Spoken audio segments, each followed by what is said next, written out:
उत्तर प्रदेश की बात संभल से लगातार हम कर रहे हैं, जनप्रतिनिधियों से बात कर रहे हैं, शिक्षा के क्षेत्र से अभी हमने तमाम लोगों से बात की। अब हमारे साथ दो खास मेहमान हैं। गजराज जी हैं, आपका बहुत बहुत स्वागत है। गजराज जी पूर्व चेयरमैन है जिला सहकारी बैंक के, और साथ ही साथ आपको बता दें कि वो कल्याण सिंह के साले भी हैं। बहुत बहुत शुक्रिया सर। चौधरी चंद्रपाल जी हैं, पूर्व एमएलसी हैं, कृषि क्षेत्र के एक्सपर्ट हैं। आप दोनों मेहमानों का बहुत बहुत स्वागत है सर। माइक ले लीजिएगा। सबसे पहला सवाल गजराज जी आपसे है, क्योंकि अब चुनाव नजदीक है सर, निकाय चुनाव, बीजेपी की कैसी तैयारी है? बीजेपी की तैयारी तो हमेशा रहती ही है। तैयारी पूरी है। जब भी चुनाव आएगा तो सारे लोग तैयार हैं उसके लिए। लेकिन गजराज जी, अगर हम संभल की बात करें, जी। आपको लग रहा है कि 2017 के बाद से यहां कुछ बदलाव हुआ? क्योंकि यहाँ की स्थितियां, क्योंकि संभल को एक पिछड़ा जिले के तौर पर देखते हैं, क्योंकि शिक्षा की कमी, स्वास्थ्य की कमी या कनेक्टिविटी की कमी, जैसे ट्रेन सेवाओं की दिक्कत होती है। तो पिछले अगर हम 5-6 सालों की बात करें और रिकॉर्ड उठाकर देखें, तो आपको लगता है कि बदलाव हुआ है? मैं आपको बदलाव की बात बताता हूँ। क्योंकि मैं देवापुर गांव का रहने वाला हूँ। छोटा ही गांव है, ज़्यादा 3000 की वहाँ की आबादी है। तो उस छोटे से गांव में आज गवर्नमेंट का महाविद्यालय बन रहा है, जिसमें साइंस भी होगी और सारी फैकल्टीज उसमें होंगी। दूसरी बात, वहाँ धर्मशाला भी बनी है, सारे काम हुए हैं। तो बदलाव तो आप देहात से ही लेके चलेंगे, शहर में तो होता ही रहता है। तो एक छोटे से गांव में एक डिग्री कॉलेज, महाविद्यालय और धर्मशालाएं और सारी चीज़ें मुहैया हो रही हैं, तो ये तो बदलाव है ही है साहब। चौधरी चंद्रपाल जी, क्योंकि कृषि क्षेत्र के आप बहुत एक्सपर्ट हैं, अगर हम बात करें, क्योंकि कृषि पर ज़्यादा निर्भर है संभल ज़िला, यहाँ गन्ना भी बहुत होता है, ठीक ठाक में गेहूं की पैदावार भी है, सरसों की पैदावार भी है, लेकिन यहाँ इंडस्ट्री है नहीं। लेकिन मैं सबसे बड़ा सवाल है, किसानों का आप मुद्दा क्या समझते हैं अभी मौजूदा की स्थिति में संभल में? जो मैंने समझा वो वही है कि जो मैं पूछ रहा था, आवारा पशुओं से किसान परेशान है। जो आज की स्थिति में आवारा पशुओं से आप मानते कि बड़ी दिक्कत है किसानों की? सबसे पहले तो आज राष्ट्रीय किसान दिवस की सभी को बहुत बहुत हार्दिक बधाई। दूसरे, मैं कहना चाहूँगा कि जैसे आपने किसानों की समस्या की बात उठाई है, भारतीय जनता पार्टी, और ये कहें अगर हम जो भारतीय संस्कृति है उसकी सोच जो है किसी एक अंग के, खाली एक अंग के विकास की नहीं रहती है। जैसे हम शब्द लेते हैं सर्वांगीण विकास, अगर किसी एक अंग का विकास कर दिया जाए तो विकसित नहीं होता है। पूर्व में एक समय था, ये चंदौसी शहर जो है, यहाँ का जो व्यापार होता था उससे मैनचेस्टर और लिवरपूल की जो कपड़ा मिलें थी उनके शेयर गिर जाते थे। यहाँ के व्यापार के ऊपर वो निर्भर करते थे, और किन्हीं कारणों से लंबे समय में हम लोग 1863 में 8 नगर पालिकाएं जब प्रदेश में पहली बार बनी, तो उनमें से एक नगर पालिका लखनऊ और इलाहाबाद के साथ में चंदौसी भी बनी थी, और यहाँ के व्यापार का असर पूरी दुनिया पर पड़ता था। आज वो स्थिति नहीं है।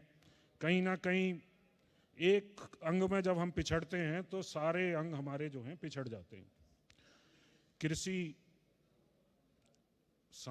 भारतीय संस्कृति का सबसे महत्वपूर्ण विषय है।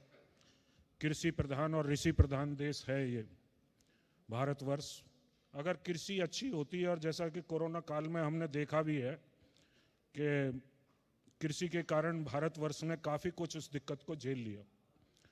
आज जो संभल की और चंदौसी की पूर्व में उपेक्षा हुई थी, हमारे मुख्यमंत्री योगी जी उसकी तरफ पूरा ध्यान दे रहे हैं, और गंगा एक्सप्रेसवे के द्वारा कनेक्टिविटी को सही करके और उसके किनारे किनारे पर पड़ने वाले शहर संभल, चंदौसी, बैजोई इत्यादि में निश्चित रूप से ये विकास के केंद्र बनेंगे पुनः, और यहाँ के आसपास के जुड़े हुए गांव भी विकास में बहुत ज़्यादा आगे बढ़ेंगे। और जहाँ तक हमारे नेता कहते हैं कि आपदा में अवसर वाली बात, तो जो गाय की समस्या है, तो उसे हमारी पार्टी एक आपदा में अवसर की तरह ले रही है।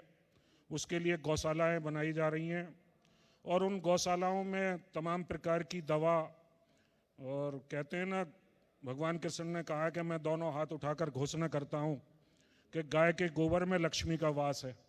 तो ये जो बनने वाली गौशालाएं हैं, ये संबल जिले और गंगा के किनारे किनारे वाले जिलों के लिए एक आपदा में अवसर के समान होंगे और निश्चित रूप से विकास के नए कीर्तिमान पुनः स्थापित होंगे। ठीक है गजराज जी, अभी आपने देखा समाजवादी पार्टी के विधायक थे जो संबल से, एक नवाब साहब, उन्होंने जिक्र किया कि देखिए इस क्षेत्र की अनदेखी कर रही है सरकार। वो कह रहे हैं कि क्योंकि ये मुस्लिम बाहुल्य है यानी योजनाएं नहीं पहुंचा रही। आप इत्तेफाक रखते हैं उनके आरोपों से? मैं इस बात से कतई इत्तेफाक नहीं रखता, क्योंकि इन्हीं की पार्टी के लोग ने यहाँ की नुमाइंदगी की है बहुत लंबे समय से। माननीय मुलायम सिंह रहे या और जितने भी नेता रहे, ज़्यादातर समाजवादी चंदौसी ही ऐसी सीट है जिस पर बीजेपी रही है ज़्यादातर। तो इन लोगों ने खुद ही अनदेखी की है अपने क्षेत्र की। सीमित दायरे में रहे ये लोग सब। कोई ऐसा अच्छा, इन्होंने ये कहा कि भाई मेडिकल कॉलेज जो है, यहाँ की मंत्री जी ने लिख के दिया कि भाई विशेष समुदाय रहता है वहाँ पर नहीं होना चाहिए। तो इसमें मुझे ये कहना है कि ये पीपी मॉडल जो आया है, इसमें ये तो प्राइवेट है, प्राइवेट सेक्टर वाला, जहाँ चाहेगा वहाँ बनाएगा। तो इसमें तो गवर्नमेंट का कुछ है ही नहीं। जहाँ उसको जमीन मिलेगी, सस्ती मिलेगी। नहीं, एक बात मैं गजराज सिंह जी की बात में जोड़ देता हूँ कि वो अस्पताल जो है सिरसी, जो संबल जिले के बिल्कुल एक कोने पे वहाँ बन रहा था। अब भी वो उन्हीं की विधानसभा के अंदर है, भवानीपुर गांव में बन रहा है। मगर उन्हें दुख इस बात का है कि वो एक कोने पे न बन के ऐसी जगह बन रहा है कि जहाँ से पूरा जिला लाभ उठा लेगा। भवानीपुर गांव में बनने से, उस क्षेत्र में बनने से उन्हें विशेष ऐतराज है। वो चाहते हैं कि एक कोने पर बन जाए और कोई लाभ उससे ना उठा पाए। तो उनकी मानसिकता इससे साफ दिख रही थी यहाँ पे। क्या था? ठीक है चौधरी साहब, आप जिक्र कर रहे थे कि किसानों की स्थितियां बेहतर हुई है, लेकिन अगर किसानों की स्थिति बेहतर होती तो आप कृषि कानून ला रही थी सरकार, वापसी करनी पड़ी। आपको लगा कि बीजेपी कृषि कानूनों को समझा नहीं पाई? अगर कृषि कानून आते तो और बदलाव होता किसानों की जिंदगी में? हाँ, निश्चित रूप से कृषि कानून अगर लागू होते तो मैं समझता हूँ कि 5G का ज़माना आ रहा है। दुनिया कृषि में बहुत आगे पहुँच चुकी है और हमारे यहाँ औद्योगिकरण के नाम पर एक ट्रैक्टर मात्र हमारे किसानों में आया है। तमाम तरह की छोटी छोटी मशीनरियाँ, घास हटाने के लिए, सिंचाई के लिए, तमाम प्रकार का दुनिया जो है तमाम चीज़ें इस्तेमाल कर रही है। मगर हम लोग करीब दुनिया से 50 साल पीछे हैं और उसके लिए ज़रूरी ये था कि पूंजीपति लोग वहाँ आएँ और कृषि में धन लगाएं, जिससे टेक्नोलॉजी आए। और जो आज मौसम सब जगह खराब हो रहा है, खेती को पहले भगवान भरोसे थी, अब वो भगवान भरोसे भी नहीं रही है, बल्कि और उसमें बाधाएं उत्पन्न हो रही है। तो हमारी जो ग्रीन हाउस फार्मिंग हो, पॉली फार्मिंग हो, हाइड्रोपोनिक्स खेती हो, जिससे हम लोग मौसम का मुकाबला कर सकें, इस प्रकार की खेती हो, तो उसके लिए टेक्नोलॉजी और पैसे दोनों की जरूरत थी। जो लेकिन चौधरी साहब, एक सबसे कृषि बल वाली बात है, तो फिर क्योंकि किसानों के जहन में ये भ्रम था कि उनकी जमीनें छिन जाएंगी, तो फिर आप लोग समझा नहीं पाए ना फिर आपकी पार्टी? ये बात वस्तुतः यही है कि हम लोग उन्हें समझा नहीं पाए। वरना तो मैं एक उदाहरण के तौर पर देता हूं कि किसी गांव में 20 IAS अफसर बन जाए, गांव की तरक्की नहीं होगी। मगर उसी गांव में 2-3 व्यापारी बन जाएं तो पूरा गांव समृद्ध हो जाता है। गांव के लोगों को रोजगार मिल जाता है, तमाम उन्नति होती है, बाहर से तमाम लोग आते हैं, संपर्क बढ़ता है। तो जब गांव में व्यापार होता, कृषि बिलों के कारण एक मंडी तक सीमित नहीं रहता, गांव में भी व्यापार होता, व्यापारी लोग वहां पहुंचते, तो निश्चित रूप से गांव में अगर समृद्धि आती तो किसान को उसको सबसे ज़्यादा लाभ मिलना था। और यही चीज़ हम किसान को नहीं समझा पाए। और दूसरी बात ये भी, एक कहावत है, खेती खसम से थी। मतलब दुनिया का कोई भी व्यापारी लंदन और दिल्ली में बैठकर खेती नहीं करा सकता। खेती के लिए तो आपको गांव में ही रहना पड़ेगा और खेती करनी पड़ेगी। चलिए सर, हम चर्चा के अब आखिरी पड़ाव पर है। मैं आपसे एक सवाल समझना चाहूंगा, क्योंकि संबल के मुद्दे पर हम बात कर रहे हैं। आपको लग रहा है कि आने वाले वक्त में, क्योंकि अभी योगी सरकार के पास लंबा वक्त है, केंद्र में भी मोदी सरकार है, इधर योगी सरकार है, डबल इंजन की सरकार है, संभल में बहुत सारा बदलाव होगा, और क्या कुछ बदलाव हो सकता है भविष्य में आप लोगों की सरकार में? बदलाव तो काफ़ी हो चुका है और होने की उम्मीद भी है। मेरा एक सुझाव है किसानों के बारे में मैं सुझाव देना चाहूँगा, क्योंकि मैं स्वयं में किसान हूँ। ये कोऑपरेटिव जो है, मैं चूँकि कोऑपरेटिव बैंक का चेयरमैन रहा, इस सेक्टर को गवर्नमेंट को थोड़ा सा और प्रोत्साहन देना पड़ेगा। उसका एक कारण है कि कोऑपरेटिव बैंक जितनी भी है यहाँ पे उत्तर प्रदेश के अंदर, ये केवल कृषि ऋण देती हैं।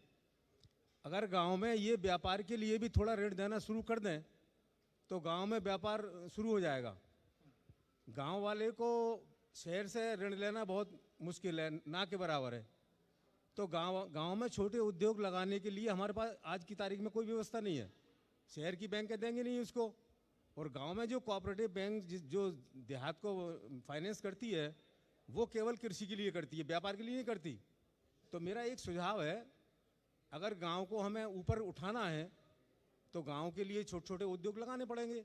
इन उद्योग लगाने के लिए हमें फाइनेंस की ज़रूरत पड़ेगी। हम शहर की बैंकों से ले नहीं सकते।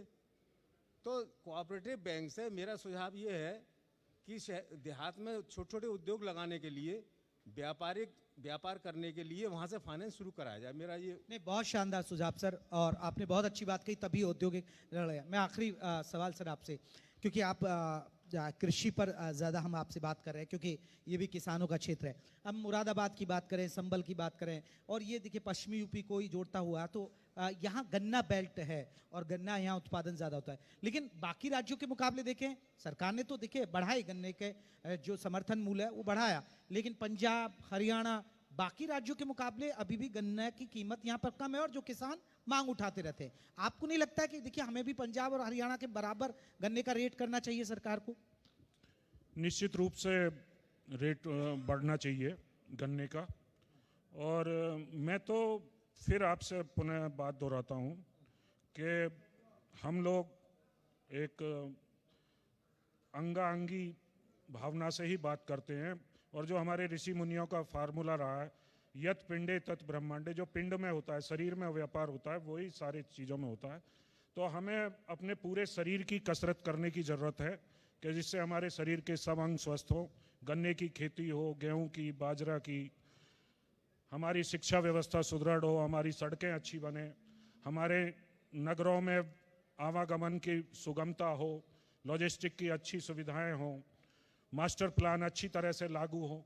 तो मैं सोचता हूं कि ये सारी चीज़ें आपस में जुड़ी हुई हैं, और जब इन सब दिशाओं में हमारी सरकार अंगाअंगी भाव से काम कर रही है, निश्चित रूप से विकास होगा और उसका लाभ किसानों को सर्वाधिक मिलेगा। व्यापार की उन्नति होगी, हमारा जो पशुपालन है वो एक नए आयाम पूरे दुनिया में लिखे जाएंगे उसके।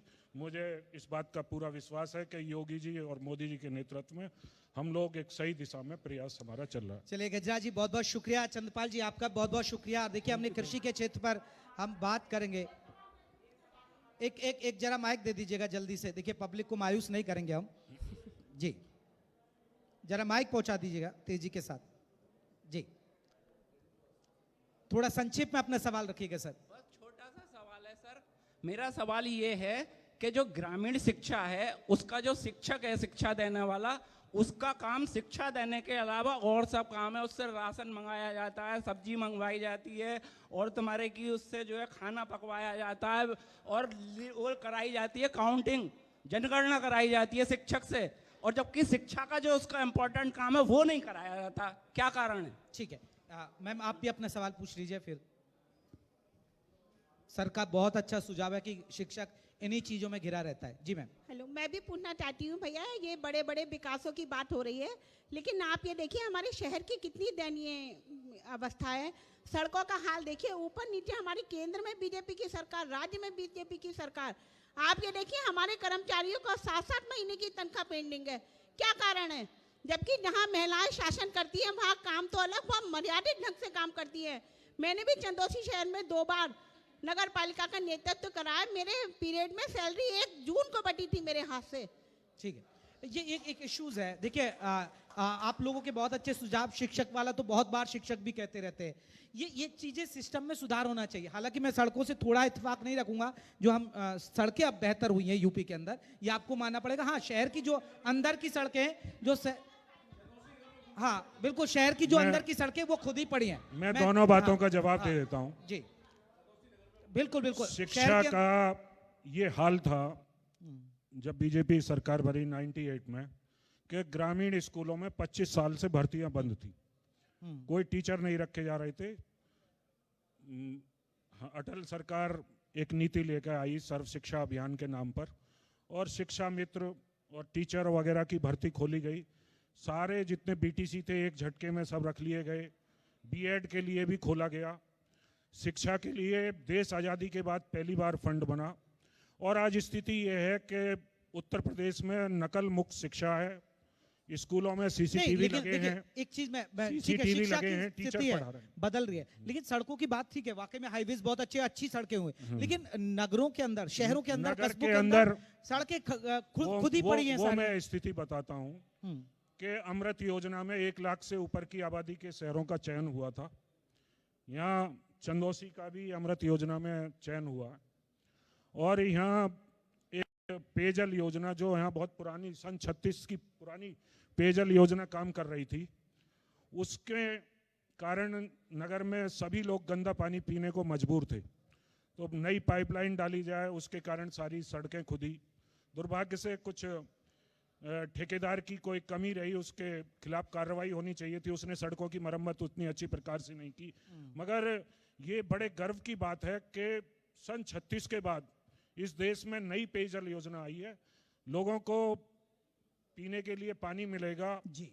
ये जो कूड़ा के लिए टंचिंग ग्राउंड खरीदा गया, उसमें कूड़ा निस्तारण की जो उससे लाभकारी ढंग से कूड़ा निस्तारण किया जा सकते, वो योजनाएं लाई गई हैं। चलिए सर, तो मैं ऐसे समझता ऐसे हूं देखिए, कि- जनता के बीच से छोटे छोटे जो सुझाव आते हैं, हमारा मकसद है कि ये इस मंच पर उठे और वो सरकार तक जरूर पहुंचे। आप लोगों का बहुत बहुत शुक्रिया।